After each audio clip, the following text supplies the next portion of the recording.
M தாய் மண்ணுலக மீட்பரின் தாய் தந்தமய நல்லறமே சொர்ணமய ஆலயமே வாக்குத்தத்த பெட்டகமே வள்ளல் மிகு ஆறுதலே தேவையின் வழிவந்த மக்கள் எம்மை. பல ஆயிரக்கணக்கான சட்டங்களை வச்சிருந்தாங்க. அதுல ரொம்ப கொடுமையான சட்டம் என்னன்னா கல்லெறிந்து கொள்றதுதான். உடனுக்குடனே நிறைவேற்றுவார்கள். அந்த மாதிரி சூழ்நிலையில அன்னை மரியாள் இறைவனுடைய திட்டத்தை தன் வாழ்வில் ஏற்க வேண்டும். அப்ப அன்னை மரியாள் தனக்கென்று வைத்துக் கொண்ட அடையாளம் என்ன தெரியுமா? நான் உங்கள்கிட்ட கேட்டேன், நீங்க யார் என்று கேட்டேன். அது போல அன்னை மரியாள் தனக்கென்று வைத்துக் கொண்டு பேறு காலத்துல தன் பிள்ளையை பெற்றெடுக்க ஒரு இடம் இல்லாம கஷ்டப்பட்டு அலைஞ்சாங்க. அந்த கஷ்டத்தை நம்ம யாரும் இங்க அனுபவிச்சிருக்க மாட்டோம். அதுக்கப்புறமும் பிள்ளையை பெற்றெடுத்த பின்பும் ஒரு நல்ல பாதுகாப்பாக வைக்கக்கூடிய இடம் இல்லை, தங்க வீடு இல்லை, ஊரா அலைய வேண்டிய சூழ்நிலை, அப்படி கஷ்டப்பட்டிருக்காங்க. அதற்கு பின்பு பிள்ளை வளர்ந்து கொண்டிருக்கிற நேரத்துல அவர் உயிரை காப்பாற்றுவதற்காக அகதியாக எகிப்து நாட்டிற்கு ஓட வேண்டிய சூழ்நிலை. நம்மள எல்லாருமே அகதியாக இருந்திருக்க மாட்டோம். அப்படி ஒரு கஷ்டமான சூழ்நிலையை அனுபவிச்சிருக்காங்க. அனைத்திற்கும் மேலாக தன்னுடைய மகனே தன் கண் முன்னாக பாடுகள் பட்டு சிலுவையில் அறைந்து மரணம் உயிர் விடுகின்ற காட்சியும் கண்டிருக்காங்க. இதற்கு மேல வேற யாரும் நம்ம யாரும் திரும்பப்பட்டிருக்க முடியுமா? அன்புக்குரியவர்களே, இத்தனை துன்பங்களிலும் அவர் தன் வாழ்க்கையின் அர்த்தத்தை கண்டுபிடித்தார். நாமும் அதே போலதான் வாழ்ந்து கொண்டிருக்கின்றோம். ஆனா அந்த துன்பத்தை நினைச்சு நம்ம கவலைப்பட்டு நம்ம வாழ்க்கையை இழந்து கொண்டிருக்கின்றோம். ஆனால் அன்னை மரியாள் அதையே தன் வாழ்வின் அர்த்தமாக மாற்றிக்கொண்டார். எவ்வாறு? இதன் வழியாக நான் மீட்பின் கருவியாக, பலருடைய மீட்பிற்கு ஒரு காரணமாக, ஒரு துணையாக இருந்திருக்கின்றேன். அதே போல தொடர்ந்து மக்கள் அனைவருக்கும் நன்மை செய்து கொண்டிருக்கிறேன் என்ற அர்த்தங்களை தன் வாழ்வில் ஏற்றுக்கொண்ட தாயாக இருக்கின்றார். அன்பார்ந்தவர்களே, அன்னையின் விழாவை கொண்டாட நாம் அனைவரும் பல வகையில் தயாரித்துக் கொண்டிருக்கின்றோம். அன்னை போல வாழவும் நாம் தயாரித்துக் கொள்ள வேண்டும். உங்களை பார்த்தா நிறைய பேர் இன்னைக்கே புது ட்ரெஸ் போட்டு வந்திருக்கீங்க. பல நல்ல தூத்துக்குடியிலேயே ஃபேமஸான துணி கடைகள்லாம் போட்டுட்டு வந்து நல்ல ஸ்டைலாக உட்காந்துருக்கீங்க. அதே போல நமது உள்ளத்தையும் தயாரித்துக் கொண்டு தயாராக அன்னையின் விழாவை ஒரு இறைவனின் சீடர்களாக கொண்டாட தயாரித்துக் கொள்வோம். அடுத்து ஒரு உண்மை நிகழ்ச்சி உங்கள்கிட்ட சொல்ல விரும்பிக் கொள்கின்றேன். அமெரிக்காவோட பிரசிடென்ட் நில்கொலைன் அப்படின்ற பேரு, அவர் வந்து என்ன ப்ராட்டஸ்டன்ட் பிரசிடென்டா இருந்தார். Protestant president. இவர் அமெரிக்கா பிரசிடென்டா இருக்கும்போது பல வகையான பெரிய மேடைகளில் பேச வாய்ப்பெல்லாம் கிடைக்கும் பொழுது எப்போ வாய்ப்பு கிடைக்குதோ அப்பெல்லாம் அன்னை மரியாதை பத்தி ஏதாவது ஒரு தப்பா சொல்லுவார். அவருக்கு அன்னை மரியாதை பிடிக்கவே பிடிக்காது. அப்படி இருந்தவர் எப்பப்போ வாய்ப்பு கிடைக்குதோ ஏதாவது சொல்லிடுவாரு. அன்னை மரியாதை தான் எடுத்து பேசிக்கிட்டே இருப்பார். அப்போ அதே மாதிரி கத்தோலிக்க முடிச்சவங்க பிடிக்காது. இந்த மாதிரி ஒரு வாழ்க்கை வாழ்ந்து கொண்டு இருந்த பொழுது ஒரு முறை என்ன பண்றாரு, அவரு பிரான்ஸ் நாட்டுக்கு ஒரு அரசியல் ரீதியா பயணம் செய்யறாரு. அங்க போன உடனே ஒரு நாள் எக்ஸ்ட்ரா அவருக்கு அவருடைய வேலையெல்லாம் முடிச்சு ஒரு நாள் எக்ஸ்ட்ரா இருந்தது. அப்போ சொல்றாரு, இவருக்கு வந்து கட்டடக்கலைகள்னா ரொம்ப பிடிக்குமா. நல்ல பெரிய பெரிய கட்டடங்கள் எப்படி கட்டியிருக்காங்க, பல நாட்டு கட்டடங்கள் பார்க்கறது ரொம்ப பிடிக்கும். உடனே என்ன பண்றாரு, உடனே பிரான்ஸ் நாட்டு சொல்றாரு, கண்டிப்பா ஒரு பண்ணி தந்துடுறேன், என்ன ஏற்பாடு பண்றேன் அப்படின்றாரு. இவர் உடனே சொல்றாரு, எனக்கு பெரிய ஏற்பாடெல்லாம் வேண்டாம், எனக்கு ஒரு கார் மட்டும் கொடுத்தா போதும், நான் வேற ஏதாவது வேப்பம் போட்டுட்டு போறேன், இல்லைன்னா மக்கள் தான் எல்லாத்தையும் அது ஒரு பெரிய இதாக நான் ரசிக்க முடியாது, அதனால் எனக்கு ஒரே ஒரு கார் போட்டு கொடுத்துருக்கிறார். சரின்னு சொல்லிட்டு கார் கொடுத்துறாரு. ஒரு தாடியெல்லாம் ஒட்டிட்டு போறாரு. அப்போ பிரான்ஸ் நாட்டில் ஒரு சில பெரிய பெரிய கட்டடம்லாம் பார்க்குறாரு. ரொம்ப பிடிக்கும் இருக்கு, நல்லா பார்த்து வியப்போட பார்த்து வர்றாரு.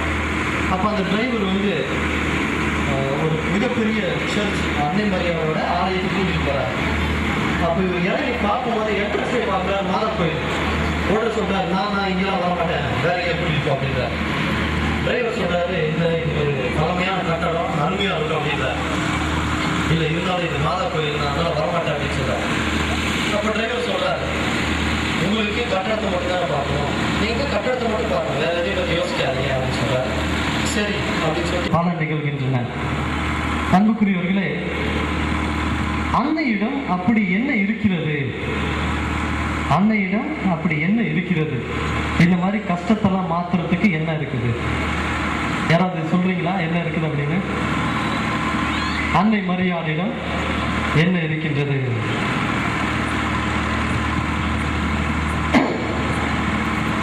கர்லியன் அப்படின்ற ஒருத்தர் ஒரு கேமரா கண்டுபிடிச்சார் ஒரு 50 வருஷத்துக்கு முன்னாடி. பக்கத்துல யாராவது தூங்கிட்டு இருக்காங்களான்னு பாத்துக்கோங்க, இருந்தா அப்பப்போ தட்டி விட்டுருங்க, சரியா? முன்னாடி இருக்கவங்களாம் தூங்கல. ஒரு கேமரா கண்டுபிடிச்சார். அந்த கேமரா என்னன்னா ஒரு ஸ்பெஷல் கேமரா. அந்த கேமரால போட்டோ எடுக்கும் பொழுது நீங்க எங்கெல்லாம் ஸ்டுடியோ போனீங்கன்னா எக்ஸ்ட்ரா ஒரு 4-5 லைட் போட்டு மேக்கப் போட்டு எடுக்குவாங்க. அந்த கேமரா இருட்டில் நிற்க வச்சு தான் எடுப்பாங்க உங்களோட போட்டோ. இருட்டில் ஒரு திரைக்கு பின்னாடி நிற்க வச்சு போட்டோ எடுப்பாங்க. அப்படி போட்டோ எடுக்கும் பொழுது என்ன வரும் அப்படின்னா, நம்மை சுற்றி இருக்கின்ற அந்த ஒரு ஒளி கதிர்வீச்சு, எல்லாத்துக்கும் சுற்றியும் ஒரு ஒளி கதிர்வீச்சு இருக்குது. அந்த போட்டோவை அதை எடுக்குமா? அந்த கேமரா என்னன்னா ஒரு சிலருக்கு வயலட் கலர்ல இருக்கும், ஒரு சிலருக்கு உடம்பு விட்டு கொஞ்சம் இவ்வளவு தூரத்துல இருக்கும், ஒரு சிலருக்கு இவ்வளவு அதிக அளவுக்கு இருக்கும். அப்படி அந்த ஒளி கதிர்களை எடுத்து ஆராய்ச்சி பண்றாங்க. அப்படி பார்க்கும் பொழுது யார் யாருக்கு உடம்புல நோய் வாய்ப்பட்டு இருக்குதோ, டல்லா இருக்காங்களோ, இல்ல ரொம்ப கவலையில இருக்காங்களோ, கஷ்டத்துல இருக்காங்க, அவங்களுக்கெல்லாம் அந்த ஒளி கதிர் ரொம்ப கம்மியா இருந்ததாம். யார் யாருக்கு நல்ல சந்தோஷமா மகிழ்ச்சியா இருக்காங்களோ அவங்களுக்கெல்லாம் அதிகமா. அதுக்கும் மேலாக யார் யார் ஆன்மீகத்துல வலுவானவர்களாக இறை பக்தி அதிகமாக இருக்கார்களோ அவங்களுக்கு ஒரு கை நீட்ட அளவுக்கு கூட இருந்ததான் அன்பார்ந்தவர்களே. அந்த ஒளி கதிர் திருச்சபையில எங்கேயாவது பாக்குறோமா? பாக்குறீங்களா யாராவது? நம்ம புனிதர்கள் படத்துக்கெல்லாம் பின்னாடி என்ன இருக்கும்? ஒளிவட்டம் இருக்கிறத பார்த்திருக்கீங்களா? எல்லா புனிதர்கள் படத்துக்கு பின்னாடியும் ஒளிவட்டம்.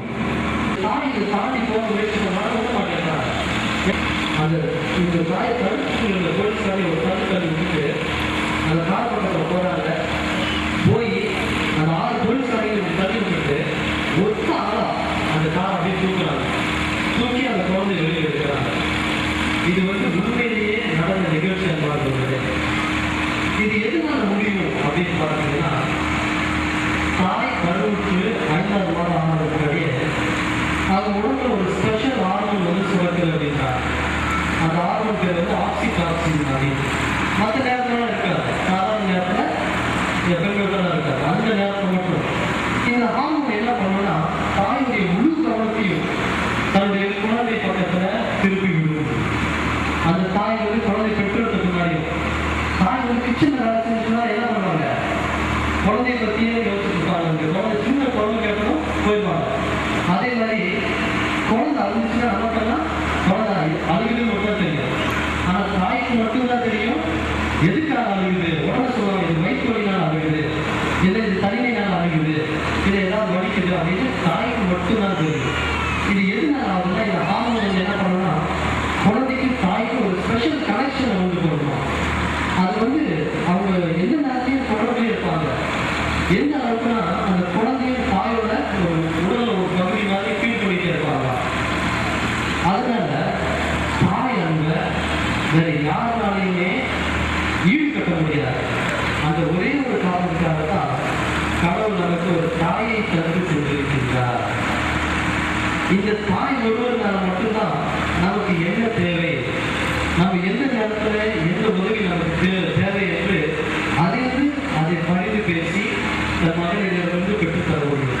கால தேசத்துல யாராவது மாதத்தை சொன்னாங்களா, இங்க தீர்வு போச்சு கேட்டுக்கூட அப்படின்னு அவங்களாலே பெற்று தந்தார்கள்.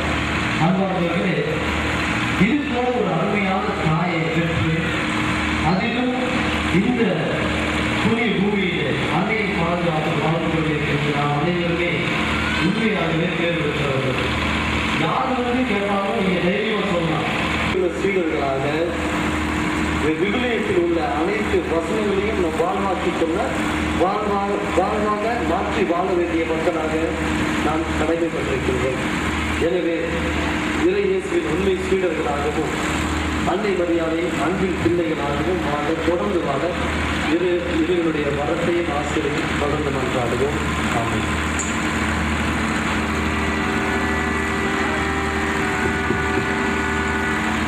அனைவரும் எழுந்து நிற்போம். ஆண்டவர் தாழ்வில் நீங்க தம் அடிமையை கடைக்கண் நோக்கினார். ஏழு வல்லமை மிக்கவர் எனக்கு அரும்பெரும் செயல்களை புரிந்தார். அல்லேலூயா.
அவரை புகழ்ந்து நம்பிக்கையோடு ஜெபிப்போமாக.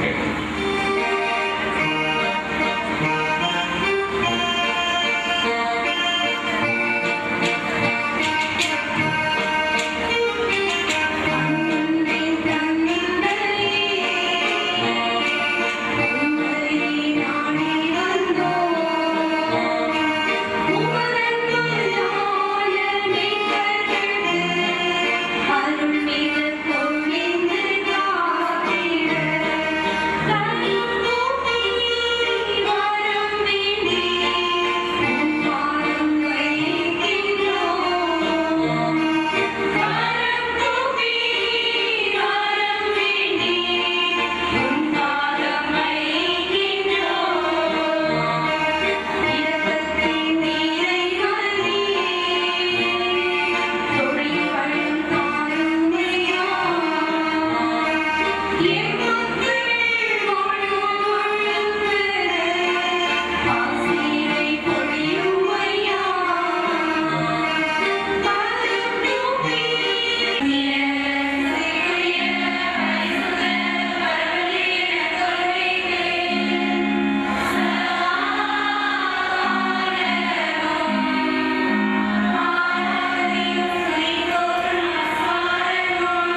ஆண்மை சரிகளுக்காகவும் சகலமான வியாதிக்காரனை குழந்தைகளை கர்ப்பசிகளையும் யாதொரு பொல்லாப்பில்லாமல் காப்பாற்றிக்கும்படியாகவும் பஞ்சம் படை கொள்ளை நோய் காய்ச்சல்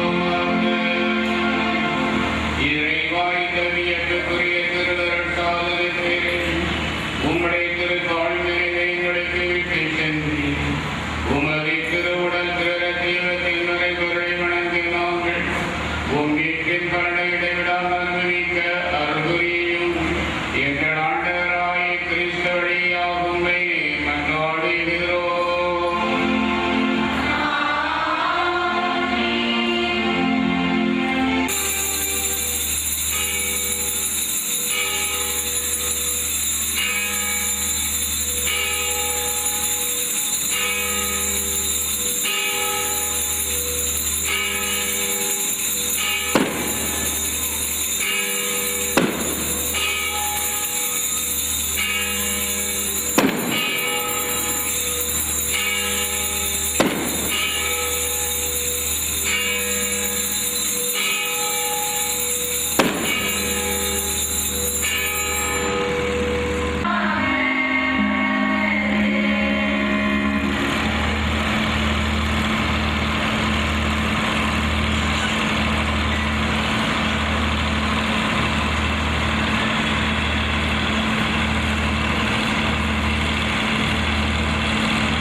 இந்த ஊரிலே பணி செய்த தந்தைகளை அழைக்க வேண்டும் என்று நான் தீர்மானித்து கூப்பிட்டது கேட்க தந்தை அவர்கள்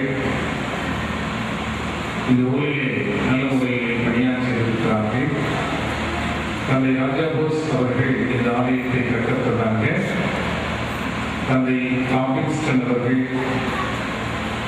அவர்களும் இதற்கான முயற்சியை செய்ய தந்தை பங்கராஜ் பெர்னாண்டோ அவர்கள் இந்த ஆலயத்தை நிறைவு செய்திருக்கிறார்கள்.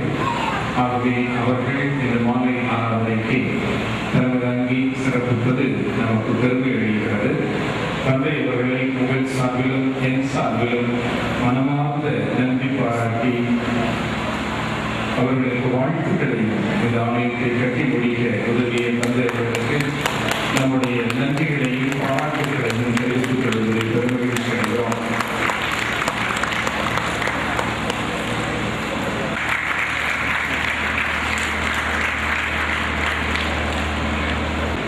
உண்மையிலேயே பல மேற்கோள்களை காட்டி மறைவுரையை உரையாடல் போல நடத்திய குறிப்பிட்டமாகி 4 ஆண்டுகள் தான் ஆய்கொண்டிருக்கிறது நான் நினைக்கிறேன்.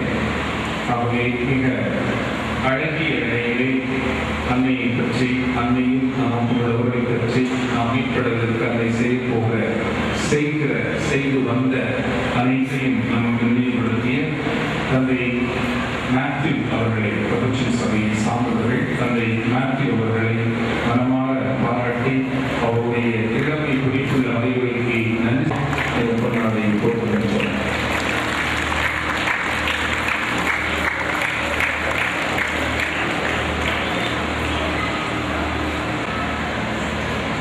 நேற்றும் இன்றும் நாளையும் நாளை மறுநாளும் உங்களோடு போக மண்ணின் மேய்ந்த அருட்தந்தை அமுதன் அவர்களுக்கு நம்முடைய நன்றிகள். ஏனெனில் பல வேலைகள் இருக்கும். அவர் இருக்கும் இடம் பொறுப்புள்ள இடம்.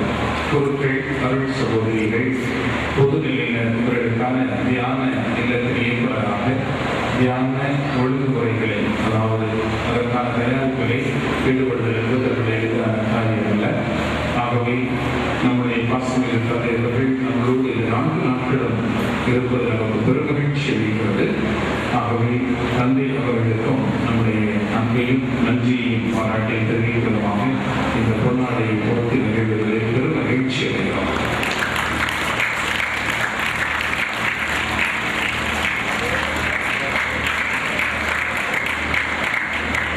அவர்கள் நான் திங்கட்கிழமை தான் நம்மோடு இருப்பார்கள் என்று நினைத்தேன். இதே தினமே நம்மோடு வந்துவிட்டார்கள். வந்தவுடனே கேட்டேன், உங்கள் பள்ளியில் ஞாயிற்றுக்கிழமை திருப்பலி பண்ணியிருக்கிறேன். ஞாயிற்றுக்கிழமை சாயங்காலம் தான் திருப்பலின்றார்கள். பரவாயில்லை, அவ்வளவு மாற்றங்களை பங்கு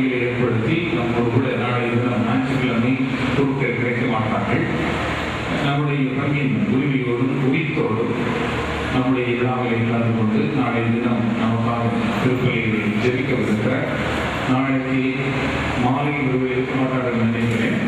அவர் இந்த நாளில் வந்திருக்கிறார்கள். அந்த நாளில் இருப்பது மிகச்சிறப்பு. நாளைக்கு மறுநாள் மணிமீட்டர் திருவிழா. அவருடைய அது நமக்கு கொஞ்சம் கஷ்டமாக இருந்தாலும் கூட இந்த நாளிலே நம்மோடு கூட இருந்து ஞாயிற்றுக்கிழமை திருப்பலியில் நமக்காக சிரிப்பு வருகிற நம்முடைய அன்பு தந்தை அன்பு தம்பி அண்டோஸ் செல்வன் அவர்களுக்கு நம்முடைய மனவாழ்ந்த பாராட்டுக்களை மத்திய நீங்கமாக இந்த பொருளாதார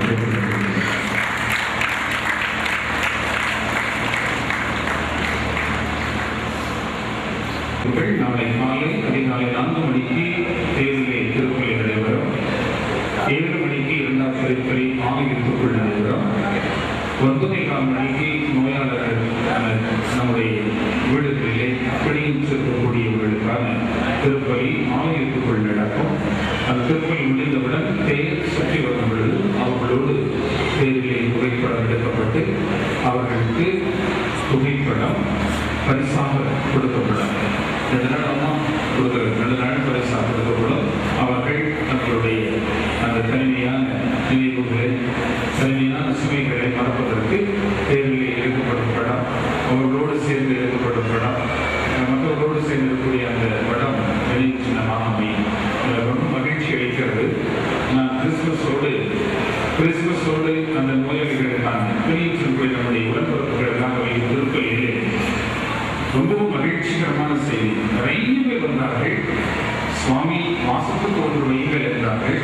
மோட்சத்தில் இருப்பது போல இருக்கிறது என்றார்கள். அவர்களோடு நானும் சுற்றம் இருந்தேன்.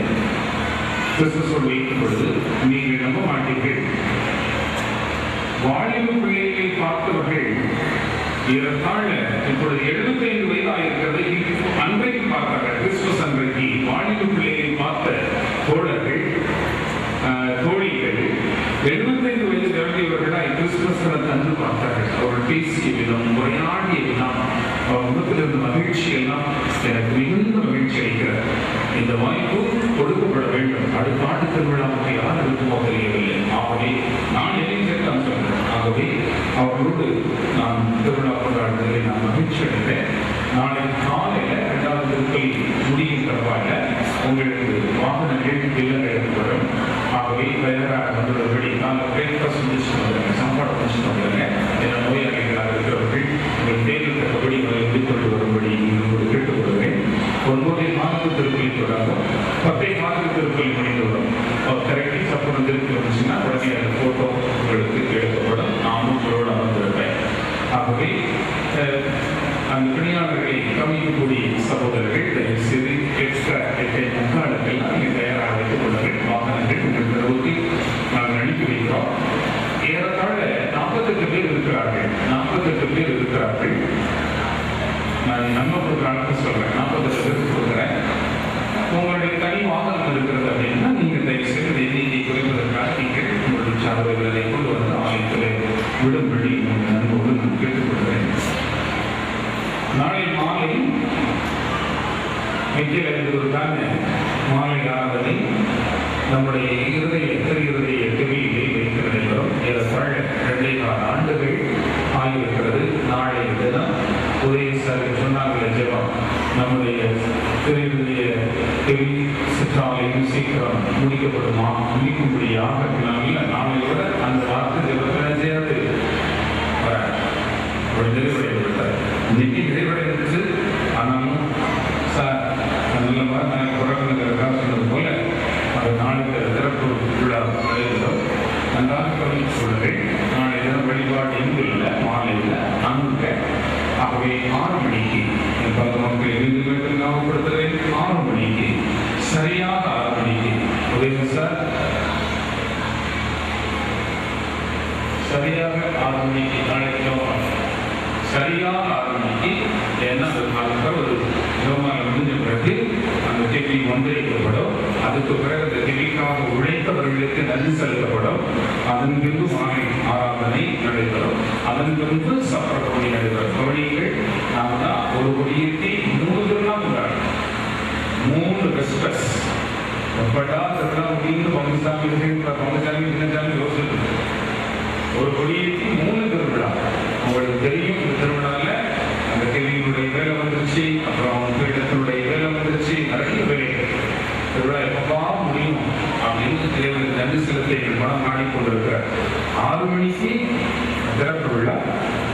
செருமாலை திறப்பு விழா, மாலை ஆராதனை நீங்கள் எழுதுவதற்கு அங்கே நடைபெறும். அதற்கு பிறகு சப்பரபவனி அங்கிருந்தே ஆரம்பமாகும். இந்த ஆண்டு அந்த கவிக்கு 75வது ஆண்டு. அதுவும் நாளைய தினம்தான். அருட்தந்தை காக அவர்கள் அக்டோபர் 7ஆம் தேதி 1938ஆம் ஆண்டு அதை செய்திருக்கிறார்கள். அதே நாள் நாளைய தினம் வருகிறபடியினால் தான் நாளைய தினம் வைத்திருக்கிறோம். அதை நம்முடைய மண்ணின் மைந்தர் அவர்கள் அமுதன் சுவாமிகள் அதை மந்திரித்து திறந்து வைப்பார்கள். ஆகவே இறை மக்கள் நாளைய தினம் தயவு செய்து ஜோமாலைக்கு வந்து அது அந்த இல்லம், அந்த இறைவனுடைய இல்லம் எல்லாருக்கும் ஆசீர்வாதம் கொடுக்கும் இல்லமாக அமைய புதுப்பிக்கப்பட்டது. அது புதிதாக கட்டப்பட்டிருக்கிறது. அது ஆசீர்வாதத்தினுடைய இல்லமாக இருப்பதற்கு எல்லோரும் ஜெபிக்கும்படி உங்களை அன்போடு கேட்டுக்கொள்கிறேன். உங்களுக்கு இறுதி மீது உள்ள பக்தி எனக்கு நன்றாக தெரியும். இரவு 10 மணி 11:30 மணி 11 மணி 12 மணி 12 மணி வரைக்கும் இதில் உட்கார்ந்து நீங்கள் ஜெபித்தீர்கள். அந்த பக்தி எனக்கு உற்சாகத்தை தருகிறது, ஆர்வத்தை தருகிறது. இனிமேல் அதுவே நற்கருணை இடந்தேற்றம் பண்ணிய ஆலயமாக இருக்கும். சவேந்திர கோவில் நடக்கும் 24 மணி நேர நாள் ஆராதனை இங்கே மாற்றப்படும். ஆகவே நாளைக்கு அந்த அதை அச்சிக்கும் அந்த இதிலே தயவு செய்து சீக்கிரமாக கிளம்பி வரும்படி என் பங்கு மக்களை பாசத்தோடு நான் கேட்டுக்கொள்கிறேன். நாளைக்கு மாலை ஆராதனை அன்று நடைபெறும். ஆகவே நற்கருணை ஆசிரியர் அங்கே நடைபெறும். நாளை மறுநாள் காலையிலே 5 மணிக்கு முதல் திருப்பலி நம்முடைய கேள்வியிலே நடைபெறும். நாளை மாலை ஆராதனையும் காலையில் திருப்பலி 5 மணிக்கு கேள்வியிலும் 7 மணிக்கு நம்முடைய பங்கு ஆலயத்திலும் நடைபெறும் என்பதை உங்களுக்கு நான் அறிவித்திருக்கிறேன். ஆகவே இந்த நாளில் எல்லாரையும் நன்றியோடு நான் நினைத்து பார்க்கிறேன். நம்முடைய புதிய கமிட்டி உறுப்பினர்கள், தலைவர், கடற்கரை கமிட்டி தலைவர் எல்லோருக்கும் என்னுடைய மனமார்ந்த பாராட்டுகள், நன்றி. அவர்கள் காட்டிய அன்புக்கும் திருவிழாவுக்கான அக்கறைக்கும் தனிப்பட்ட விதமாக புதிய கமிட்டி உறுப்பினர்களுக்கு என்னுடைய பாராட்டுகள், நன்றிகள். எல்லாரும் கைதற்கு அது வாழ்த்து சொல்வது. எல்லாரும் வெளியில் வந்திருக்கிறபடினாலே அவர் வாழ்க்கப்பட வேண்டியவர்கள், வரவேற்கப்பட வேண்டியவர்கள். இந்த ஆலயத்தை குறிப்பிட்டிருக்க அவர்கள் காட்டிய அன்பு மாறாதது, அதை மறக்க முடியாது. அடுத்தபோல கோயில் கமிட்டி உறுப்பினர்கள் நாளைய தினத்தோடு தங்களுடைய பணியை முடித்துக் கொள்கிறார்கள். ஆகவே நாளைக்கு கவியை திறக்கும் பொழுது முன்னதாகவே கோயில் கமிட்டி உறுப்பினர்கள் அங்கு வந்து அதனுடைய தேவைகள் என்ன என்பதை நீங்கள் ஒரு சின்ன வேலை இருந்தால் அதை செய்து நாளையோடு உங்களுடைய பணியை நிறைவு செய்யப்படும். நம்ம கோயில் கமிட்டி நாளை தினத்தோடு தங்கள் பணியை நிறைவு செய்யும். நம்ம கோயில் கமிட்டி அது தொடர்ந்து செயல்படாது. ஆகவே அவர்களுக்காக, அவர்கள் செய்த நற்பண்புக்காக நாளை தினம் அவர்களுக்கு நன்றி கூறப்படும். ஆகவே கோயில் கமிட்டி உறுப்பினர்கள்